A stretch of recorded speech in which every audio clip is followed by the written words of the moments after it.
శ్రీమాత్రే నమః. సులువుగా కేదార్నాథ్ వెళ్ళే విధానం తెలుసుకుందాం. సోన్ ప్రయాగ్ అంటారు. ఋషికేశ్ నుంచి ఒక 7-8 గంటల ప్రయాణంలో సోన్ ప్రయాగ్ వస్తుంది, 200 కిలోమీటర్లు. ఇక్కడి నుంచి మనం ఇప్పుడు కేదార్నాథ్ బయలుదేరదాం. సోన్ ప్రయాగ్ నుంచి గౌరీకుండ్ ఒక 6 కిలోమీటర్లు ఉంటుంది. ఇక్కడ ప్రతి ఒక్కరూ స్నానం చేస్తారు గౌరీకుండ్లో. ఇక్కడి నుండి మాత్రం నడవడము, గుర్రము, డోలి లేదా బిట్టు ఇవన్నీ నడిచే వాళ్ళకి ఇలా స్టిక్స్ దొరుకుతాయి, 30 రూపాయలకి ఇస్తారు. ఇక్కడ మనం స్టార్ట్ అయిపోవాలి. ఇక్కడి వరకు ఇబ్బంది ఏం లేదు. అంటే 5-6 కిలోమీటర్ల వరకు మనకి ఏదైనా వెహికల్ అయితే దొరుకుతుంది, కానీ రేట్లు ఎక్కువ ఉంటాయి. కొంచెం 500-600 కూడా చెప్తారు. అందుకే గ్రూప్గా ఉంటేనే మనకి వీలవుతుంది. ఇప్పుడు గౌరీకుండ్లో స్నానం చేసి మనం నడక స్టార్ట్ చేసాం.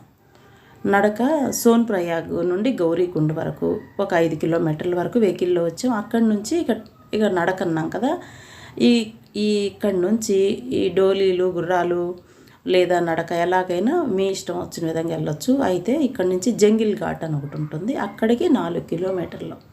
ఇదిగోండి, ఈ దారి పొడవున ఈ విధంగా ఉంటుంది. కొండరాళ్ళు నున్నగా ఉంటాయి, జారుతూ ఉంటుంది.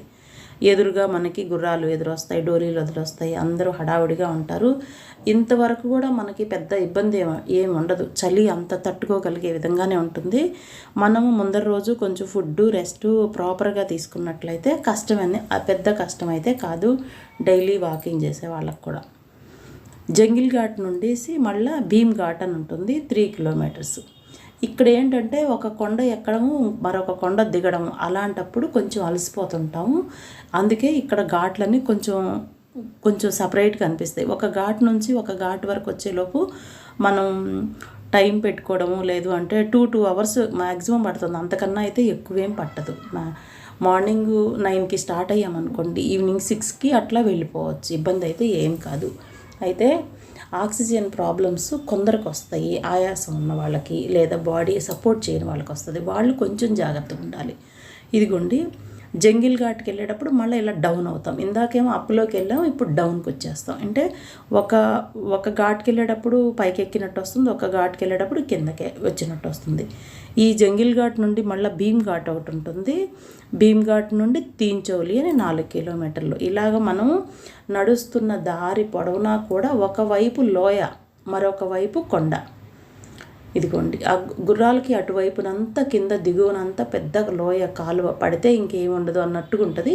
ఇటువైపు కొండ అంచుగా మనకి కనిపించదు కొండ. అందరూ షాప్ పెట్టుకున్నారు, అసలు వీడియో తీయడానికి అవకాశం ఉండదు. మనం నడవలేము.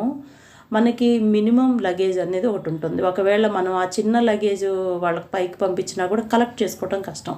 అందుకని ఎవరికి వాళ్ళం షోల్డర్ బ్యాగ్లో ఒక స్వెటరు, ఒక ఫుడ్డు, వాటర్ బాటిల్, ఏదో ఒక ఇవన్నీ చిన్న లగేజ్ ఎక్కున్నా కూడా 4 kgs 3 kgs వస్తాయి మనకి. ఇదిగోండి, డోలీలు ఇలాగుంటాయి. సోన్ ప్రయాగ్ వరకు మనం ఏంటంటే ఈజీగా వెళ్తాం కదా, అక్కడ మంచి అకామిడేషన్స్ దొరుకుతాయి, ప్రాబ్లం ఏం లేదు. సోన్ ప్రయాగ్లో 2-3 బస్ స్టాండ్లు ఉంటాయి. ఇదొకటి సీతాపూర్ బస్ స్టాండ్ అని ఉంటుంది. ఈ చుట్టుపక్కలన్నీ కూడా అకామిడేషన్స్ ఉంటాయి. మనం 2000, 3000 అలాగా 1500 నుంచి స్టార్ట్ అవుతాయి. అక్కడ రెస్ట్ తీసుకొని నడక స్టార్ట్ చేస్తే ఈజీ అవుతుంది మనకి. రెస్ట్ లేకుండా డైరెక్ట్గా డైరెక్ట్గా హడావుడిగా ఉన్నప్పుడు చాలా ఇబ్బంది పడతారు దారిలో. నాకు అర్థమైన విషయం అయితే అది. నాకే కాదు, అందరూ తెలుసుకోవాల్సిన విషయం. ఇదిగోండి, తిరిగి వస్తున్నారు కదా వీళ్ళందరూ కూడా. వీళ్ళని మనం దారి పొడవునా అడుగుతాం.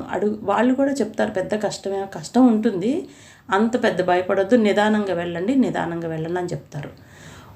ఒక కొండ దిగుతుంటాం, ఒక కొండ ఎక్కుతుంటాం. ఇదే మనం స్వామి దగ్గరికి, కేదారేశ్వరుడి దగ్గరికి వెళ్ళడానికి. దిగుతున్నప్పుడేమో తూలిపోతుంటుంది, ఎందుకంటే ఆక్సిజన్ సరిపోదు, మనకి యాక్టివ్గా అనిపించదు, తల తిరుగుతున్నట్టు ఉంటుంది, కొంచెం ఫీవరిష్గా అనిపిస్తుంది, నోరు చేదుగా అనిపిస్తుంది. అంటే భూమి నుంచి ఎత్తుగా వెళ్తాం, దిగువగా వెళ్తాం, ఎత్తుగా వెళ్తాం, దిగువగా వెళ్తాం. అది కాకుండా వాతావరణము కొంచెం అనుకూలంగా అనిపించదు. అప్పుడే వర్షం పడుతుంది, అప్పుడే ఎండగాస్తుంది. ఇవన్నీనే కాకుండా మనకి ప్రాపర్గా అక్కడెక్కడ కూర్చోడానికి చిన్న ఈ కూల్ డ్రింక్ షాప్స్ వాళ్ళ దగ్గర ఏదైనా చిన్న స్టూల్ ఉంటే తీసుకొని కూర్చోవచ్చు. మొత్తానికి ఏంటంటే భీమ్ ఘాట్ నుండి మళ్ళీ లీంచోలి వచ్చేటప్పటికి 4 కిలోమీటర్లు ఉంటుంది. అది మాత్రం కొంచెం నిలువుగా అనిపిస్తుంది. లీంచోలి దగ్గర వరకు నేను నడవగలిగాను, ఇంకా అక్కడి నుంచి నడవలేకపోయాను. ఆ 4 కిలోమీటర్లు గుర్రానికి 4000 తీసుకున్నాడు. అంటే ఎంత, ఒక 4 కిలోమీటర్లకి గుర్రానికైనా కూడా 2 గంటలు పట్టింది. 2-3 గంటలు. అది మన వాళ్ళు నడిస్తే 4-5 గంటలు నడుస్తాం. మనం అక్కడికి వెళ్ళేటప్పటికి బాగా ఆక్సిజన్ అంతా తగ్గిపోయి మంచుకొండ మన పక్కనంతా మంచుకొండ ఉంటుంది. మార్నింగ్ నుంచి మనం అలసిపోయి ఉంటాం కదా, ఆ నిలువెత్తు కొండని మనం ఎక్కలేము, అక్కడ అలసిపోతాము.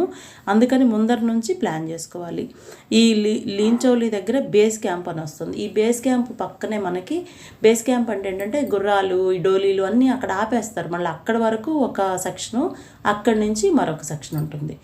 అక్కడికి వెళ్ళిపోయాక హెలికాప్టర్ వాళ్ళకి హెలికాప్టర్ రోపే కాదు, హెలికాప్టర్కి ఒక ట్రాక్ ఉంటుంది కదా, అది ఉంది. తర్వాత టోకెన్, స్వామి దగ్గరికి వెళ్ళాలంటే మనకి టోకెన్ టైం స్లాట్ ఇస్తారు. ఆ స్లాట్ ఒకటి తీసుకొని అక్కడ స్నానాలు చేయడానికి, వాష్రూమ్స్ అంతా, ఏదైనా ఫుడ్ అది తీసుకోవడానికి అంతా కొంచెం అనుకూలంగా ఉంటుంది. అక్కడి నుంచి మళ్ళీ మనం 1 కిలోమీటర్ ఉంటుంది టెంపుల్. చూడడానికి దగ్గరగా అనిపిస్తుంది కానీ 1 కిలోమీటర్ ఉంటుంది. అక్కడ మరీ మంచు పర్వతాలు, చాలా అద్భుతమైన వాతావరణమే. కానీ మనం స్ట్రెయిన్ అయిపోయి ఉన్నట్లయితే ఆ వాతావరణాన్ని, ఆ వ్యూని ఎంజాయ్ చేయలేము. అందుకని ప్రాపర్గా బిఫోర్ డే నుంచి కేదార్నాథ్ కొండకి వెళ్ళేటప్పుడు బిఫోర్ డే నుంచి టైంని కరెక్ట్గా ప్లాన్ చేసుకొని రెస్ట్, ఫుడ్డు అన్నీ ప్రాపర్గా చేసుకుంటేనే మనం ఆ స్వామి దగ్గరికి వెళ్ళినప్పుడు అవంతా కూడా మనం హ్యాపీగా రిసీవ్ చేసుకోగలుగుతాం. లేకుంటే అంత మంచి వ్యూని కూడా మనం కళ్ళు మూసుకొని కూర్చోవాలనిపిస్తుంది. కళ్ళు తెరుపుడు పడవు, అలసట, మంచు కొండల మధ్యలో ఉంటాము, ఆక్సిజన్ సరిపోదు, ఫుడ్ తీసుకోము, రెస్ట్ ఉండదు, నడిచి ఉంటాం కదా, కళ్ళు మూతలు పడిపోతూ ఉంటాయి. అదొకటి అసలు చాలా అలసటగా అనిపిస్తుంది ఆ మంచు కొండల మధ్యలో మనకి. అందుకని ముందర నుంచి ప్లాన్ కరెక్ట్గా ఉంటే ఈ ఇబ్బందులు ఏమి ఉండకుండా ఉంటాయి. మనము క్యూ లైన్, మనకి టైం స్లాట్ ఒక టోకెన్ ఇస్తారు. ఆ టోకెన్లో ఇప్పుడు మనం తీసుకున్నాక 2 అవర్స్కి, 5 అవర్స్కి, 4 అవర్స్కి ఇలాగా ఎవరి టైం వాళ్ళది. ఆ దగ్గర నుంచి మళ్ళీ ఆ టోకెన్ తీసుకున్న దగ్గర నుంచి టెంపుల్కి వెళ్ళాలంటే, క్యూ దగ్గరికి వెళ్ళాలంటే 1 కిలోమీటర్ ఉంటుంది. మనం అక్కడికి నడవలేకపోతే అక్కడికి గుర్రాలు కానీ రావు, డోలీలు రావు, బుట్టలు వస్తాయి, బుట్టలు మాత్రమే వస్తాయి. వీల్ చైర్ లాంటివి కూడా ఏమి ఉండవు. ఎవరైనా సరే నడవలేనప్పుడు ఇక మళ్ళీ ఆ బుట్ట అక్కడి నుంచి 1500 తీసుకుంటాడు.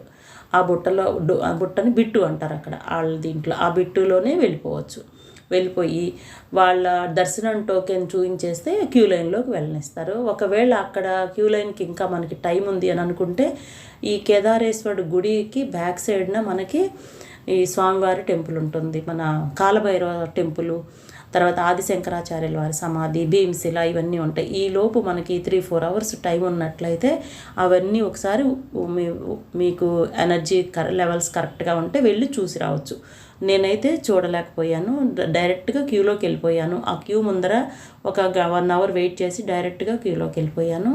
కానీ మనం క్యూలోకి వెళ్ళేటప్పుడు ఆ గుడి పూజారులు అందరూ వచ్చి అడుగుతారు, అభిషేకం చేయించుకుంటారా.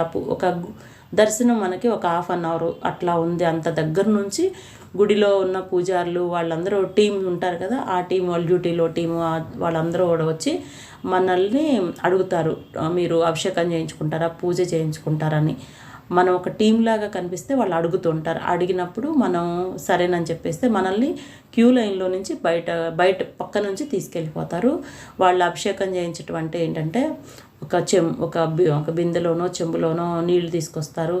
తర్వాత అక్కడే స్వామివారికి ప్రసాదము, పువ్వులు ఉంటాయి. డైరెక్ట్గా అక్కడ కేదారేశ్వరుడు శివలింగం అంటే ఎట్లా ఉంటుందంటే నంది కొమ్ముల ఆకారం కదా, అంటే ఒక కొండలాగే ఉంటుంది. 4 అడుగులు 3 అడుగులు వెడల్పుతోటి మళ్ళీ ఒక కొండలాగా ఉంటుంది. మామూలు శివలింగం అంటే చిన్నగా ఇలా గుండ్రంగా ఉంటుంది, కానీ కేదారేశ్వరుడు వచ్చేటప్పటికి ఇంత వెడల్పుగా ఉంటాడు. స్వామివారికి ఎడమ వైపున ఒక దీపం వెలుగుతూ ఉంటుంది.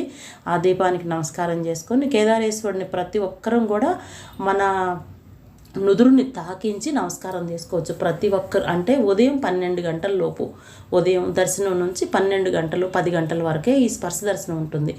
ఉదయం దర్శనం అయిన వాళ్ళకేమో స్పర్శ దర్శనం బాగుంటుంది, సాయంత్రం దర్శనం అయిన వాళ్ళకి హారతి బాగుంటుంది. మాకైతే ఉదయం స్పర్శ దర్శనం అయింది, చాలా అద్భుతంగానే ఉంటుంది. అయితే ఈ పైకి వెళ్ళే టైంలో మాత్రం ప్రాపర్గా ప్లానింగ్ ఉండాలి.